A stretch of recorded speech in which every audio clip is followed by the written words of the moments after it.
Uncomfortable feel कराते हैं। और अनकंफर्टेबल आपको क्यों फील करता है?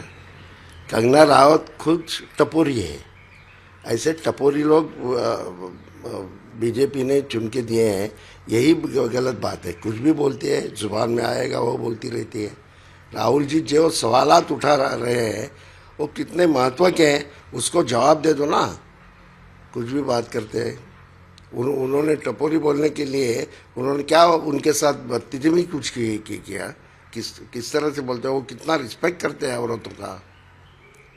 ये भी कहा कि जो प्रियंका गांधी वाड्रा हैं वो अच्छे से आती हैं, अच्छे से बिहेव करती हैं और वो अच्छी लगती हैं पार्लियामेंट। वो जानबूझ के अभी भाई और बहन में झगड़ा लगाने का ये काम है, दूसरा कुछ नहीं। लेकिन कुछ होगा नहीं।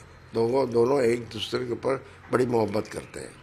सर, ये कांग्रेस के एमपी हैं मनिकम टाइगोर, उनका कहना है कि कंगना रनावत ने जो राहुल गांधी पे तंज कसा है, उनको स्क्रिप्ट दी जाती है, कंगना रनावत को स्क्रिप्ट दी जाती है और बोला जाता है कि इस तरह से राहुल गांधी पे बोले। हाँ, ये सही है।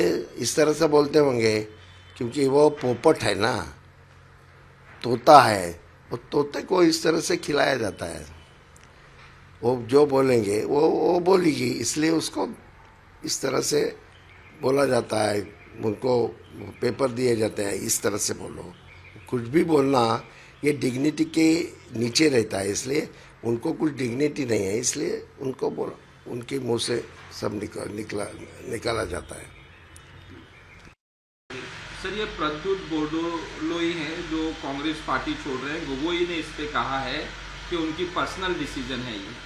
ये सही बात है, पर्सनल डिसीजन है। लेकिन पर्सनल डिसीजन ऐसे लोग इसलिए लेते हैं क्योंकि कोई कुछ न कुछ उनका अटका हुआ होता है, कुछ न कुछ गलत काम किए हुए होते हैं, रिश्वतखोरी की होती है। इसलिए फिर ईडी बीडी का ये दिखाए थे, प्रेशर लाते हैं, इसलिए कुछ लोग जाते हैं। वैसे वो गए होंगे, कोई बड़ी बात है ऐसा नहीं तो फिर उनको और कोई अच्छी पोस्ट देंगे ऐसा भी बताते होते होंगे, इसलिए जाते हैं। लेकिन बीजेपी के कांग्रेस की आइडियोलॉजी छोड़ के बीजेपी की आइडियोलॉजी अच्छी है, इसलिए उधर नहीं जाते। बीजेपी की आइडियोलॉजी उनको मान्य नहीं होती, लेकिन उनके हाथ कहाँ न कहाँ अटके हुए होते हैं, इसलिए वो जाते हैं। उनको जाने दो। ऐसे बहुत सारे गए हैं और जाएंगे। ये सर, देवीगौड़ा और मल्लिकार्जुन खड़गे का जिस तरह से बातचीत हुई, फोर्स मैरिज और डिवोर्स राज्यसभा की प्रोसीडिंग में, क्या ऐसा है, वो लाइट कमेंट उन्होंने किए हैं कि एक तो हमारे ऊपर बहुत बड़ी मोहब्बत करते हैं, प्रेम करते हैं और शादी उनसे करते हैं। इस तरह की कमेंट उन्होंने लाइट मूड में किए हैं। लेकिन ये सही बात है कि देवेगौड़ा जी ने ऐसे कम्युनल पार्टी के साथ जाना कहाँ न कहाँ गलत बात है। पहले तो उनके खिलाफ बोलते थे, अभी उनका क्या अच्छा लगा इसलिए वहाँ गए।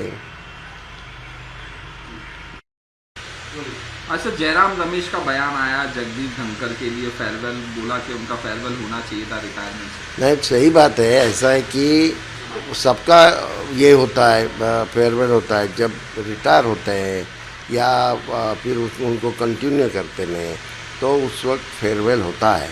तो धनखड़ जी का फेयरवेल न होना ये गलत बात है। उनको अनसेरेमोनियल हकाल देना ये बिल्कुल गलत बात है।